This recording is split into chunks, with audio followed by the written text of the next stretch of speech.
King Xerxes imposed tribute throughout the empire to its distant shores, and all his acts of power and might, together with a full account of the greatness of Mordecai to which the king had raised him,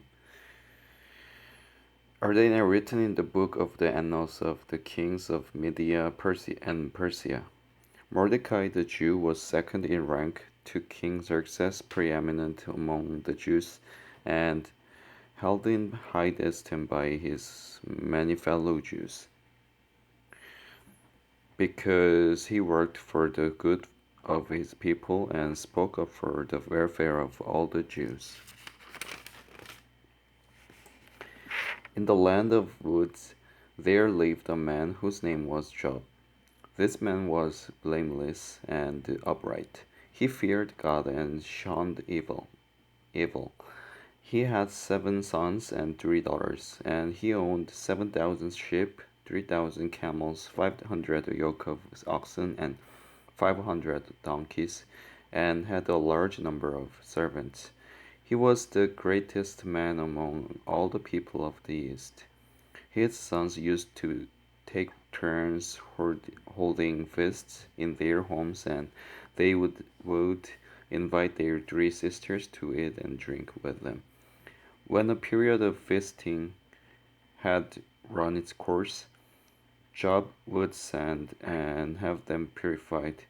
Early in the morning he would sacrifice a burnt offering for each of them, thinking, "Perhaps my children have sinned and cursed God in their hearts." This was Job's regular custom. One day the angels came to present themselves before the Lord, and Satan also came with them. The Lord said to Satan, "Where have you come from?" Satan answered the Lord, "From roaming through the earth and going back and forth in it." Then the Lord said to Satan, "Have you considered my servant Job? There is no one on earth like him. He is blameless and upright, a man who fears God and shuns evil." "Does Job fear God for nothing?" Satan replied. "Have you not put a hedge around him and his household and everything he has? You have blessed the work of his hands, so that his flocks and herds are spread throughout the land. But stretch out your hand and strike everything he has, and he will surely curse you to your face." The Lord said to Satan, "Very well then, everything he has is in your hands, but on the man himself do not lay a finger." Then Satan went out from the presence of the Lord. One day, when Job's sons and daughters were feasting and drinking wine at the oldest brother's house, a messenger came to Job and said, "The oxen were plowing and the donkeys were grazing nearby, and the Sabians attacked and carried them off.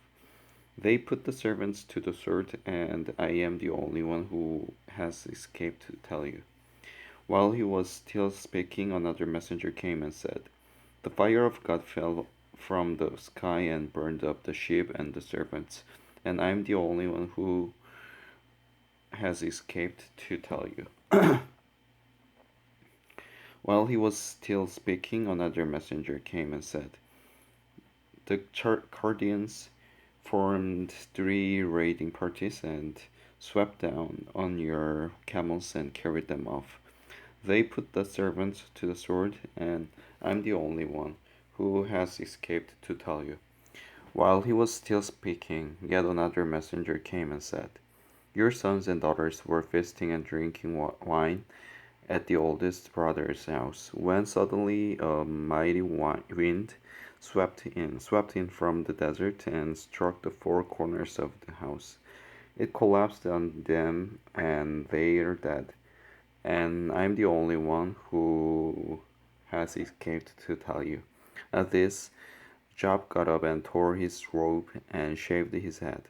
Then he fell to the ground in worship and said, "Naked I came from my mother's womb, and naked I will depart. I will depart. The Lord gave, and the Lord has taken away.